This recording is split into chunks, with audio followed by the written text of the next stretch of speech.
everyone, let me introduce myself. My name is Jauzausna Ramadhani. I am student of Sambukedewan Elementary School.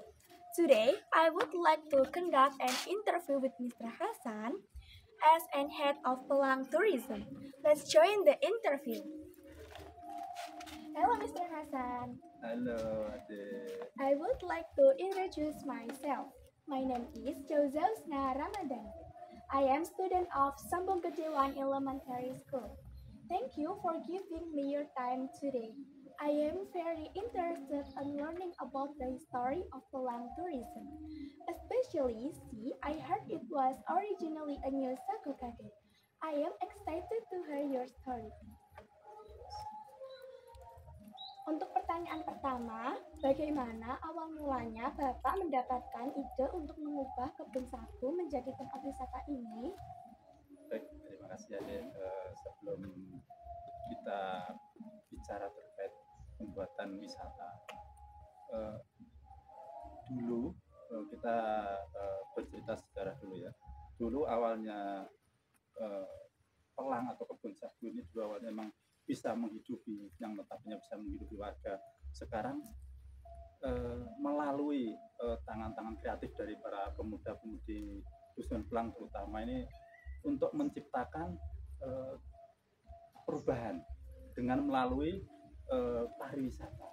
Nah, di situ anak-anak muda di sini bergerak dari hati yang paling dalam untuk membentuk sebuah organisasi sampai terbentuklah sampai sekarang ini.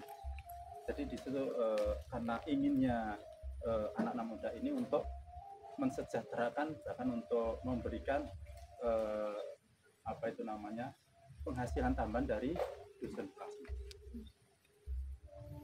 Apa saja tantangan yang paling sulit saat mengubah lahan kebun sagu menjadi tempat wisata?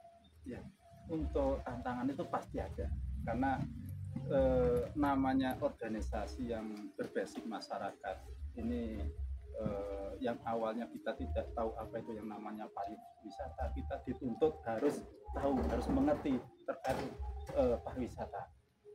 Untuk tantangannya sendiri, waktu pertama kali kita mendirikan wisata, memang dari awal itu kita tidak mempunyai modal, zero modal, benar-benar nol modal. Jadi di situ tantangannya yaitu beberapa warga di sini nggak yakin kalau kita itu akan membuat sebuah destinasi wisata.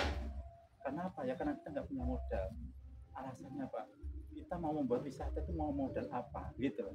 Nah, dengan tekad dari para pemuda ini, bahasanya itu yang mempunyai modal bambu, yang mempunyai modal pohon, itu bisa dibawa ke sungai untuk dijadikan bahan pembuatan gubuk atau jembatan di tengah-tengah kali ini. Apa ada yang menentang atau tidak setuju dengan ide Bapak di awal? Ada, pasti ada. Itu ada beberapa warga itu pasti menentang. Karena apa? Karena kita membuat wisata ini kan akan menggunakan beberapa lahan dari pemilik warga sendiri. Karena di sini di wilayah Sungai Pelang ini notabene tanah ini milik pribadi. Jadi pasti ada yang namanya setuju dan tidak setuju, itu pasti ada. Bagaimana cara Bapak bisa membuat kolam renang di sungai dan wisata memberi makan ikan? Untuk kolam renang sendiri ini kita sangat-sangat bersyukur bahwasanya kita mempunyai sumber alam yang luar biasa, sumber air yang mengalir sepanjang tahun ini bisa kita manfaatkan, bisa kita jadikan menjadi salah satu destinasi wisata yang menarik untuk dikunjungi para wisatawan. Di situ kita begitu juga untuk sungai-sungai yang awalnya ini yang hanya fungsinya untuk irigasi sawah, sekarang kita ubah tanpa mengurangi fungsi dari sungai sendiri, kita merubah menjadi sebuah wisata, yaitu terkait untuk ikannya sendiri kita ada perkembangan zaman, akhirnya kita mempunyai ide-ide, akhirnya kita sepakat bersama anggota dan masyarakat untuk kita tanamin ikan untuk sebuah daya tarik tersendiri di wisata Pelang. Apakah ada kesulitan dalam membangun fasilitas seperti area perkemahan dan jalur susur sungai? Ya, untuk kesulitannya sendiri waktu itu memang waktu itu kan masih rimbunnya pohon-pohon di aliran sungai sungai ini, ya kita itulah kesulitannya. Jadi kita perlu mengerahkan seluruh anggota, bahkan masyarakat Dusun Pelang yang notabene kita kelola bersama ini, benar-benar kita bisa konsisten, kita bisa menjaga persaudaraan antar warga di sini untuk selalu mengikuti gotong royong setiap yang diadakan di wisata Pelang. Bagaimana cara Bapak menjaga kebersihan dan kelestarian alam di wisata Pelang? Untuk menjaga kebersihan kita setiap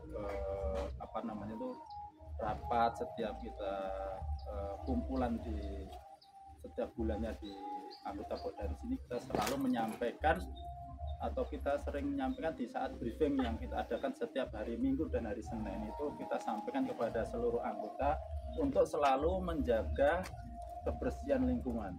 Nah, di situ juga selain kita menekankan kepada seluruh anggota, kita juga menyiapkan petugas kebersihan. Di sini ada 4 orang khusus untuk kebersihan. Jadi di situ kita tetap bisa merawat dan menjaga kelestarian lingkungan wisata Pelang.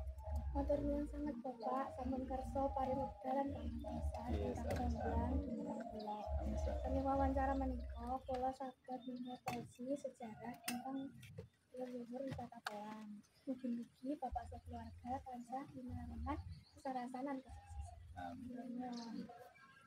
Cekap semanten wawancara kula kalih Bapak Hasan. Mugi-mugi wawancara menika saged mangertosi sejarah ingkang luhur kagem teman-teman. Matur nuwun.